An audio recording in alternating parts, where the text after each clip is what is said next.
everyone, selamat datang di podcast kami, di podcast seputar sejarah. Oke teman-teman, kan pasti kepo nih ya, kita akan membahas apa. Nah sebelum kita mulai acaranya, kita akan perkenalan dulu. Tak kenal maka kenalan dong. Halo, aku Nitya sebagai host. Dan halo, aku Nia sebagai narasumber. Oke teman-teman, di video kali ini, di podcast kali ini kita akan berbincang-bincang seputar sejarah kerajaan Mataram kuno. Yeay! Tanpa basa-basi lagi, mari kita mulai. Ikuti kita terus ya. Happy watching! Oke, jadi kan kerajaan Mataram kuno didirikan pada abad ke-8 sampai ke-11. Nah, itu pendirinya siapa sih? Nah, pendiri kerajaan ini adalah Raja Sanjaya. Ia menganut agama Hindu. Oh, jadi kerajaan Mataram Hindu itu bercorak Hindu aja ya? Enggak. Kerajaan Mataram kuno ini enggak cuma bercorak Hindu, tapi juga bercorak Buddha. Oh, jadi kerajaan ini lebih tepatnya bercorak Hindu dan Buddha. Iya, betul sekali. Wah, spesial sekali ya, berbeda dengan kerajaan yang lain yang hanya bercorak Hindu atau Buddha saja. Terus letak kerajaan ini di mana sih? Nah, jadi berdasarkan letak pemerintahannya, sejarah kerajaan Mataram kuno ini terbagi atas dua periode. Periode pertama itu ditandai dengan pusat pemerintahannya di Jawa Tengah pada abad ke-8. Nah, pada periode ini ada dua wangsa yang berkuasa dalam satu masa. Yang pertama itu ada wangsa Sanjaya yang beragama Hindu dan ada wangsa Shailendra yang beragama Buddha. Nah, lalu pada periode kedua ini ditandai dengan lokasi pusat pemerintahannya di Jawa Timur pada abad ke-9 sampai dengan abad ke-10. Oh iya begitu. Jadi dinasti Sanjaya itu didirikan oleh Raja Sanjaya ya? Iya, benar banget Nitya. Dinasti ini didirikan oleh Raja Sanjaya yang membangun kerajaan ini di Jawa Tengah bagian utara pada tahun 732 Masehi. Raja Sanjaya ini juga merupakan seorang penganut Hindu. Dia menyembah Dewa Siwa. Selain itu, dia juga dikenal sebagai penulis prasasti Canggal, di mana prasasti Canggal ini merupakan sumber tertulis tertua tentang sejarah Jawa. Nah, kemudian Raja Sanjaya ini digantikan oleh putranya, yaitu Rakai Panangkaran. Rakai Panangkaran ini memindahkan pusat kerajaan ke daerah Mataram dekat Yogyakarta. Dia juga memperluas wilayah kekuasaannya hingga ke Jawa Timur dan juga ke Bali. Raja Rakai Panangkaran ini juga dikenal sebagai pendiri Candi Kalasan, di mana Candi Kalasan ini merupakan candi Buddha tertua di Jawa. Nah, kemudian pada masa pemerintahannya muncullah dinasti baru yang berasal dari Jawa Tengah bagian selatan. Namanya dinasti Shailendra. Oh, oke. Wah, panjang bener ya penjelasannya. Terima kasih. Oh ya, aku pernah dengar nih tentang dinasti Shailendra, di mana dinasti ini mengklaim dirinya sebagai keturunan raja legendaris, yaitu Dewa Ruci yang merupakan seorang Buddha. Pendiri dinasti ini bukan Rakai Panangkaran, melainkan Raja Banu yang memiliki peran penting dalam sejarah wangsa Shailendra.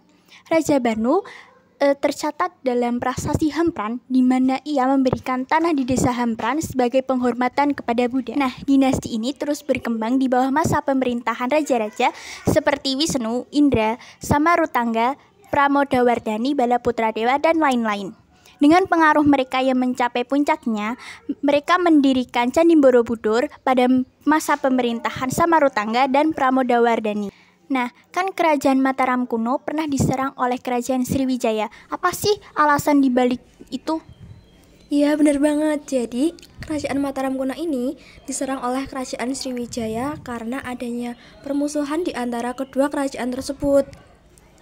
Nah, salah satu alasan mengapa terjadinya permusuhan itu telah diduga disebabkan oleh upaya balas dendam Balaputradewa terhadap Rakai Pikatan dari dinasti Shailendra untuk merebut kembali tanah Shailendra di Jawa dan ingin menguasai jalur perdagangan di kerajaan Mataram kuno. Jadi, kerajaan Mataram kuno itu memiliki sistem ekonomi yang kuat, terutama di bidang pertanian dan juga di bidang perdagangan. Mereka mempunyai kontrol yang penuh atas jalur perdagangan yang penting, sehingga mereka bisa mendapatkan keuntungan yang besar.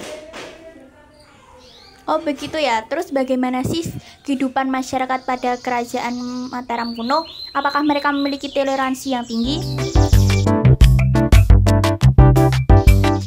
Jadi, masa kejayaan kerajaan Mataram kuno ini terjadi pada abad ke-8 hingga abad ke-9. Kerajaan Mataram kuno mencapai puncak kejayaannya pada masa pemerintahan Raja Sanjaya dengan gelar Rakai Mataram Sang Ratu Sanjaya. Di era ini, kerajaan Mataram kuno telah berhasil menjadi pusat pembelajaran agama Hindu. Sementara itu, dari dinasti Shailendra yang beragama Buddha, raja terkenal kerajaan Mataram kuno adalah Rakai Watukura Dyah Balitung. Ia merupakan anak dari Rakai Kaiwangi. Ia memerintah dari tahun 882 hingga 898 dan memberikan cukup banyak peninggalan penting. Wow, mereka memiliki masa kejayaan yang panjang ya. Lalu apa sih alasan mereka mengalami keruntuhan? Nah, jadi gini. Kerajaan Mataram kuno itu awalnya runtuh karena Gunung Merapi meletus. Keruntuhannya terjadi dan si Empu Sendok itu, raja di kala itu, memindahkan kekuasaannya ke Jawa Timur.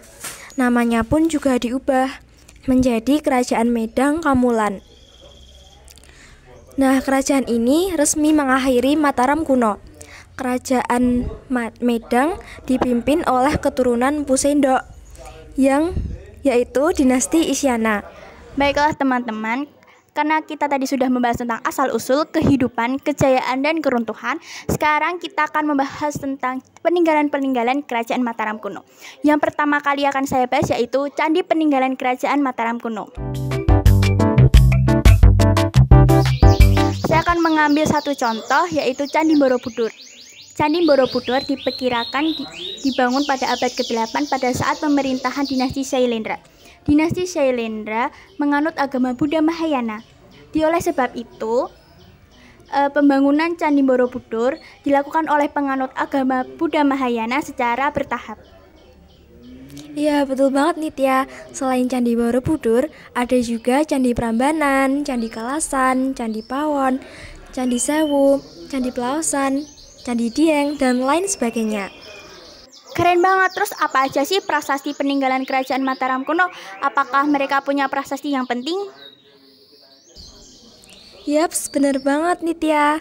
Kerajaan Mataram kuno itu memiliki beberapa prasasti yang penting, seperti prasasti Canggal dan prasasti Matyasih. Sumber yang akan kita bahas kali ini adalah prasasti Canggal dan prasasti Matyasih. Kedua prasasti ini menceritakan tentang siapa pendiri kerajaan Mataram kuno. Tapi pendirinya berbeda loh. Loh, gimana tuh? Katanya pendirinya Sanjaya. Kalau menurut prasasti Canggal, yang mendirikan kerajaan Mataram kuno adalah Sahana, anak dari Dewi Parwati. Namun kalau menurut prasasti Matyasih, yang mendirikan malah anak dari Sahana, yaitu Sanjaya. Menurut prasasti Matyasih, Sahana bukan pendiri kerajaan Mataram kuno karena kerajaan yang didirikan oleh Sahana beda lagi, dan itu pun sudah runtuh karena adanya suatu serangan yang terjadi. Makanya disebutkan kalau Sanjaya adalah pendiri kerajaan ini karena beliaulah yang dianggap jadi orang pertama yang mendirikan pusat ibu kota kerajaan Mataram kuno. Nah, sudah selesai perbincangan kita mengenai seputar sejarah kerajaan nih. Gimana menurut kalian? Seru gak? Pastinya seru dong. Terima kasih kepada para penonton yang setia menonton sampai akhir. Semoga dapat dimengerti, menambah pengetahuan kalian. Terima kasih juga untuk Kakak Nia karena sudah meluangkan waktu untuk mengobrol panjang lebar ini ya. Iya. Terima kasih juga kepada kalian. Semoga podcast ini bisa bermanfaat untuk kita semua. Sampai jumpa lagi. See you next time. Dah.